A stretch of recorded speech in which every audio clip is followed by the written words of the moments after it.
अल्हम्दुलिल्लाहि नहमदुहु व नस्तगफिरुह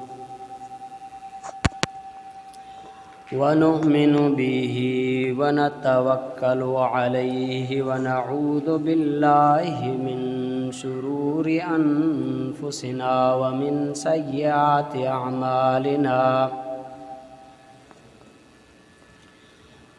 मन यहदिहिल्लाहु फला मुदिल्ल लहु व मन युद्लिल्हु फला हादिय लहु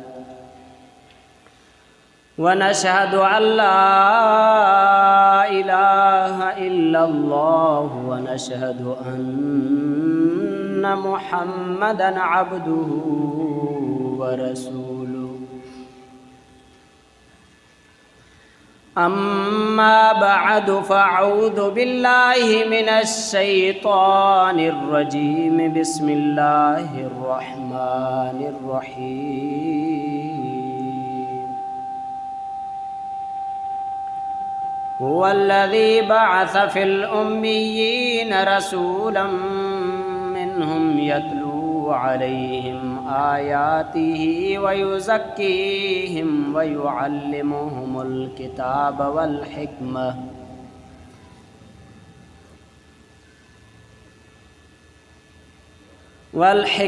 व इन कानू मिन क़ब्लु लफ़ी ज़लालिम मुबीन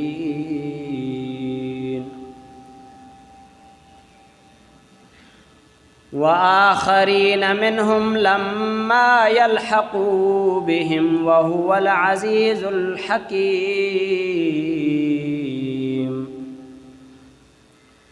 ज़ालिक फ़ज़्लुल्लाहि युअतीहि मन यशाअु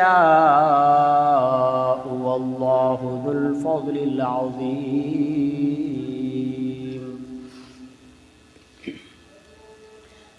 वक़ाल अल्लाहु तआला फ़ी मक़ामिन आख़र व इन तअफ़ू व तस्फ़हू व तग़फ़िरू फ़इन्नल्लाह गफ़ूरुर रहीम वक़ाल अन्नबिय्यु सल्लल्लाहु अलैहि वसल्लम अल मुस्लिमु अख़ुल मुस्लिमि ला यज़्लिमुहु व ला यख़्ज़ुलुहु व ला यहक़िरुहु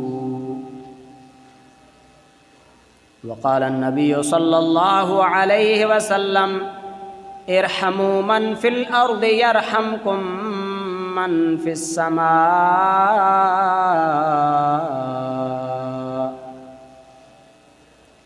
सदक़ल्लाहुल अज़ीम व सदक़ रसूलुहुन नबियुन करीम व नहनु अला ज़ालिका लमिनश शाहिदीन व शाकिरीन वल्हम्दुलिल्लाहि रब्बिल आलमीन। जिस तरह लब से लब मिलते हैं मुहम्मद के सबब, जिस तरह लब से लब मिलते हैं मुहम्मद के सबब, क्या बात होती अगर मुसलमान होते एक मुहम्मद के सबब। दुरूद शरीफ पढ़ो सब दोस्त। अल्लाहुम्मा सल्लि अला मुहम्मदिन व अला आलि मुहम्मद कमा सल्लैता अला इब्राहीम व अला आलि इब्राहीम इन्नका हमीदुम मजीद। अल्लाहुम्मा बारिक अला मुहम्मदिन व अला आलि मुहम्मद कमा बारकता अला इब्राहीम व अला आलि इब्राहीम इन्नका हमीदुम मजीद। मुझा वाजिबुल एहतराम भाइरों ऐं दोस्तों, अल्लाह सुब्हानहु व तआला जा किरोड़े एहसान जंहिं असांखे मिठे मुहम्मद सल्लल्लाहु अलैहि वसल्लम जो उम्मती बणायो आहे। इन ते असां अलाह जो जेतिरो शुक्र कयूं घटि आहे। सरकारे दो आलम सल्लल्लाहु अलैहि वसल्लम खां अॻु इंसानियत खे विसारे वेठो हो। दरिंदनि ऐं जानवरनि वारी ज़िंदगी इंसान गुज़ारींदो हो। हिक ॿिए खे क़तल करे, हे मथे जी खोपड़ी ख़ाली करे इन जा वटा ठाहे उन में शराब पींदा हुआ ऐं उन खे फ़ख्रु सम्झंदा हुआ। इंसाननि ते ज़ुल्म अलॻि, जानवरनि ते ज़ुल्म अलॻि। उठनि जे मथां जेको कुहाट आहे, इन कुहाट खे जेरे उठ जे मथां तलवार हणी कुहाट उॾारे छॾींदा हुआ। मामूली ॻाल्हियुनि तां उन्हनि जूं दुश्मनियूं 100 सालनि ताईं हलनि। को शख़्स उन्हनि जे मथां हुकूमत करण जे लाइ तयारु न हुयो। एॾा दरिंदगी वारी ज़िंदगी हुई उन्हनि जी। अल्लाह ताला पंहिंजे हबीब सल्लल्लाहु अलैहि वसल्लम खे उन्हनि जे हिदायत जे लाइ मोकिलियो, उन्हनि जे रहनुमाई ऐं रहबरी जे लाइ मोकिलियो। जंहिं अची करे हिकु बे इंतिहा महिनत करे उन खां पोइ उन्हनि जे अंदरां ई अबू बकरो, उमरो, उस्मानो, अली जहिड़ा, ज़ुबैर ऐं तलहा जहिड़ा, बिलाल जहिड़ा, इमाम हसन हुसैन जहिड़ा शहज़ादा उन्हनि जे अंदरां ई महिनत करे नबी सल्लल्लाहु अलैहि वसल्लम तयारु करे हिन उम्मत जे हवाले कया। उन नबी करीम सल्लल्लाहु अलैहि वसल्लम इंसान सां मोहब्बत करणु सेखारियो। हाणे अॼु जा जेके पाण खे माहिर नफ़्सियात था चवनि, उहे चवनि था जेको इंसान ॿिए इंसान सां नफ़रत थो करे, ॿिए ते गुस्सो थो करे, ॿिए सां हसद थो करे, साड़ थो करे, कीनो बुग़्ज़ रखे थो, इन बुरनि आदतनि जे करे इंसान उहो ख़ुदि डिप्रेशन जो मरीज़ थी वेंदो आहे, ज़हनी मरीज़ थी वेंदो आहे, जेको ॿियनि ते मथां हर भरू पियो गुस्सो कंदो आहे। हबीब ख़ुदा सल्लल्लाहु अलैहि वसल्लम अॼु खां 1445 साल पहिरियों ई पंहिंजे अल्लाह जे कलाम जे ज़रिए असांखे ॿुधाए छॾियो, वइन ताफ़ू व तस्फ़हू व तग़फ़िरू फ़इन्न अल्लाह गफ़ूरुर रहीम। जेकॾहिं तव्हां हिक ॿिए खे माफ़ कंदव ऐं दरगुज़र जो मामिलो कंदव ऐं हिक ॿिए खे बख़्शींदव, अल्लाह ताला फरमाए थो पोइ मां बि गफ़ूर रहीम आहियां। माना उन खे अल्लाह ताला सुकून वारी ज़िंदगी अता फ़रमाईंदो आहे, पुरसुकून ज़िंदगी, सलामती वारी ज़िंदगी अता फ़रमाईंदो आहे, जंहिंजे अंदरि इहे ख़ूबियूं पैदा थी वञनि। ऐं अल्लाह करे माफ़, जेकॾहिं इन जे बरअक्स हर वक़्तु चिड़चिड़ाप वारी तबियत हुजेसि, गुस्से वारी ज़िंदगी गुज़ारे, तो उहो ख़ुदि ज़हनी मरीज़ थी वेंदो आहे। इन जे लाइ नबी करीम सल्लल्लाहु अलैहि वसल्लम असांखे इन शइ खां मना फ़रमायो आहे। फरमाई अल मुस्लिमु अख़ुल मुस्लिम ला यज़लिमुहु वला यख़्ज़ुलुहु वला यहक़िरुहु। मुसलमान जो भाउ आहे। हिकु मुसलमान जो ॿिए जो छा आहे? भाउ आहे। ला यज़लिमुहु, कॾहिं बि उन जे मथां ज़ुल्म न कंदो आहे। वला यख़्ज़ुलुहु, कॾहिं उन खे रुसवा न कंदो आहे। वला यहक़िरुहु, कॾहिं उन खे हक़ीर ऐं घटि न सम्झंदो आहे। इहा कामिल मुसलमान जी ख़ूबी आहे, न कंहिं ते ज़ुल्म कंदो, न कंहिंखे हरू भरू रुसवा कंदो, न कंहिंखे घटि ॾेखारण जी कोशिशि कंदो। अदल इंसाफ़ वारी ज़िंदगी हूंदसि ऐं ॿिए खे इज़त बख़्शींदो, ॿिए खे रुसवा करणु, ख़्वार करणु, ॿिए खे बदनाम करण जो कोन सोचींदो। नबी करीम सल्लल्लाहु अलैहि वसल्लम ॿिए हंधि फ़रमाइनि था, हाणे इन में असांजो पंहिंजो फ़ाइदो आहे, छो जो हुज़ूर सल्लल्लाहु अलैहि वसल्लम फ़रमायो त ज़ालिम जी मदद कयो, मज़लूम जी मदद कयो। साहबा अर्ज़ कयो या रसूल अल्लाह, ज़ालिम जी मदद कीअं कजे? मफ़हूम अर्ज़ आहे त हुज़ूर सल्लल्लाहु अलैहि वसल्लम फ़रमायो त ज़ालिम खे ज़ुल्म खां रोकण या उन जी मदद आहे। छो जो जेकॾहिं ज़ालिम ॿिए ते ज़ुल्म थो करे, तो गोया के पंहिंजे पाण ते ज़ुल्म थो करे। इन ज़ुल्म जी सज़ा जेॾी महिल मिलंदसि त पाण ई गोया के पंहिंजे पाण खे मज़लूम थो बणाए। इन जे लाइ ज़ालिम जी बि मदद गोया के हिकिड़े मज़लूम जी मदद आहे। त इन जे लाइ जेको ॿिए खे परेशान थो करे, ॿिए खे तकलीफ़ थो पहुचाए, हक़ीक़त में पंहिंजे मथां ज़ुल्म थो करे, छो जो उन जो बुरो असरु उन जे मथां बचे थो, पोइ पाण परेशानी में मुब्तला थिए थो। त हुज़ूर सल्लल्लाहु अलैहि वसल्लम अल्लाह ताला पहिरीं फरमायो या अय्युहल्लज़ीना आमनू निस्तजीबू लिल्लाहि व रसूल, या अय्युहल्लज़ीना आमनू निस्तजीबू लिल्लाहि व रसूल इज़ा दआकुम लिमा युहयीकुम।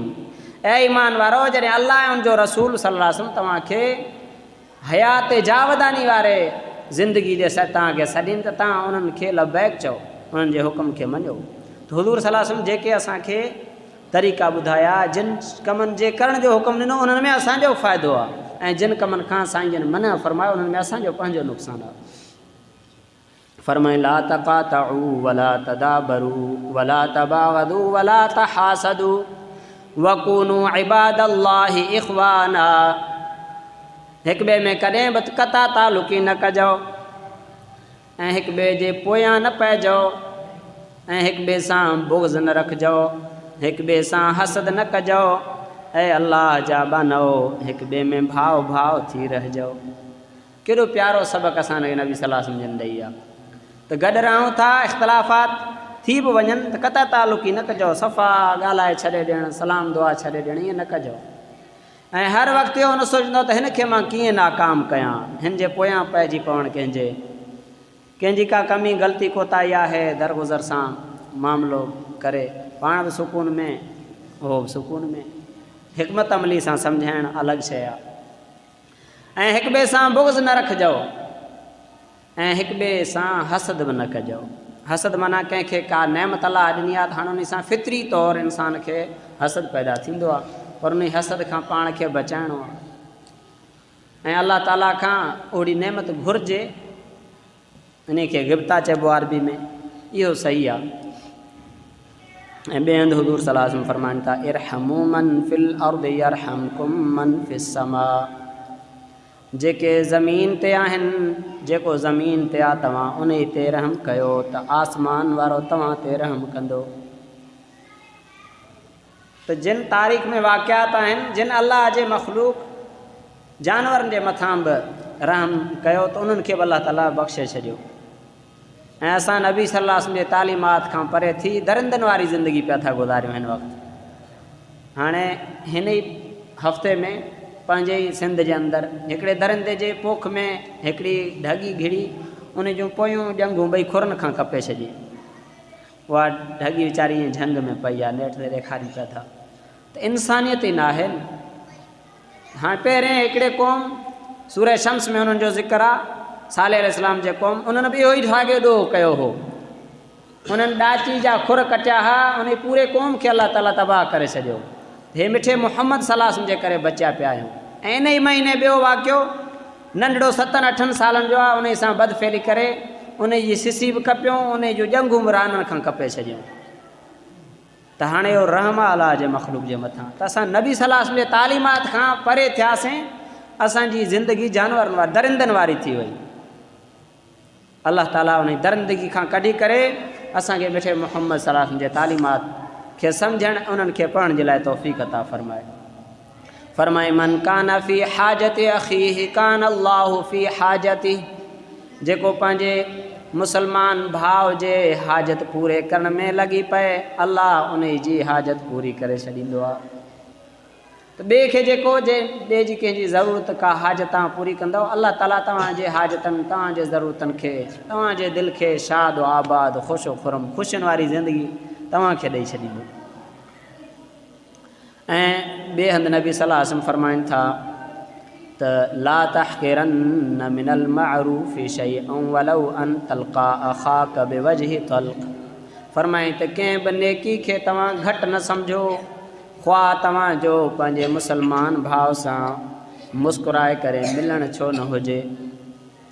कंहिं सां बि मिलिजे त उन सां सलाम करे, उन खां पोइ मुस्कुराए करे उन सां मुसाफ़ो कजे। त हो कंहिं गम में, कंहिं परेशानी में जेकॾहिं मुस्कुराहट मुब्तला आहे त तव्हांजे मुस्कुराइण जे करे उहो ख़ुशि थी वेंदो।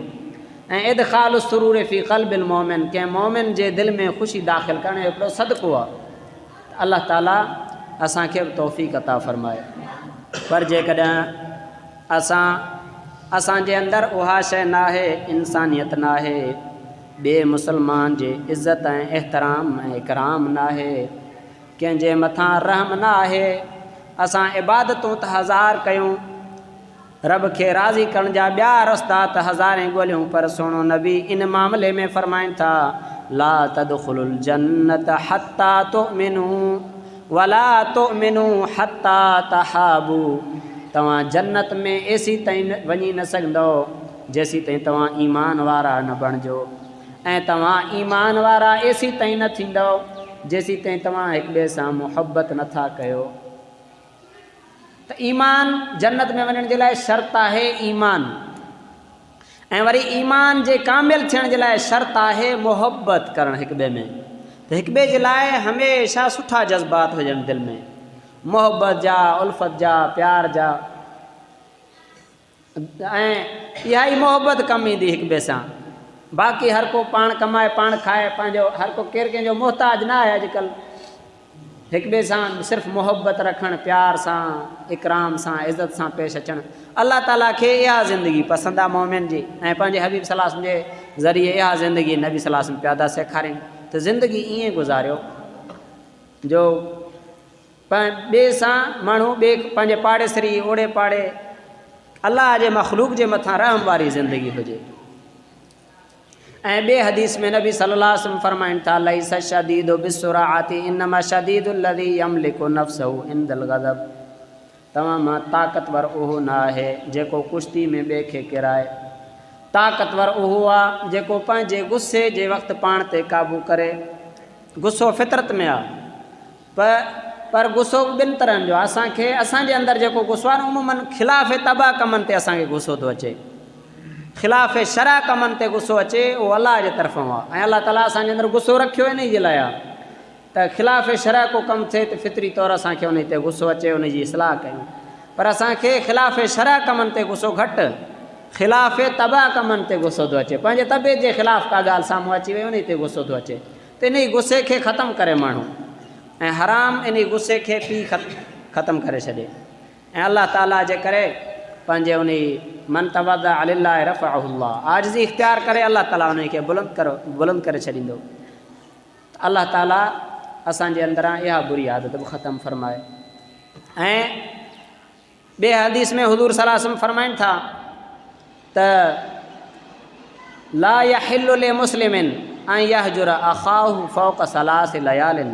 कंहिं मुसलमान जे लाइ जाइज़ न आहे, हलाल न आहे जो पंहिंजे मुसलमान भाउ खे 3 ॾींहंनि खां वधीक कता तालुकी करे उन खे छॾे ॾे। यल्तक़ियाने फयुरिदु हादा वयुरिदु हादा। हाणे हिक ॿिए में कंहिं मामले में इख़्तिलाफ़ थी वियो, झेड़ो थी पियो, हाणे छा था कनि जो इतफ़ाक़नि पाड़ो आहे हिकिड़े घर में या हिकिड़े पाड़े में हिकिड़े शहर में रहनि था, पोइ मुलाक़ात बि थिए थी, पोइ हीउ हुन खां पियो नटाईंदो आहे, हू हुन खां पियो नटाईंदो आहे, त मतां इन खे सलाम करिणो पए, मतां इन सां ॻाल्हाइणो पए, मतां इन सां मुसाफ़ो करिणो पए। हाणे नबी सल्लल्लाहु अलैहि वसल्लम फ़रमाइनि था फ़ख़ैरुहुम अल्लज़ी यब्दउ बिस्सलाम। इन्हनि ॿिन्हिनि में भले में भलो उहो आहे जेको सलाम सां इब्तिदा करे।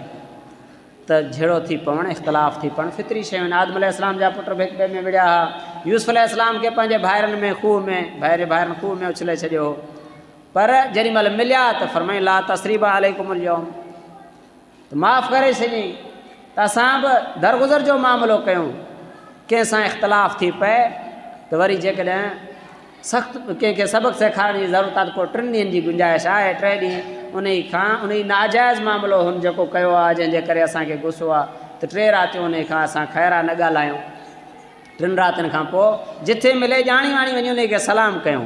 हाणे नबी सल्लल्लाहु अलैहि वसल्लम फ़रमाइनि था त जेको ॼाणी वाणी वञी सलाम करे, अॻिराई करे सलाम करे, त उहो ॿिन्हिनि में भलो उहो आहे।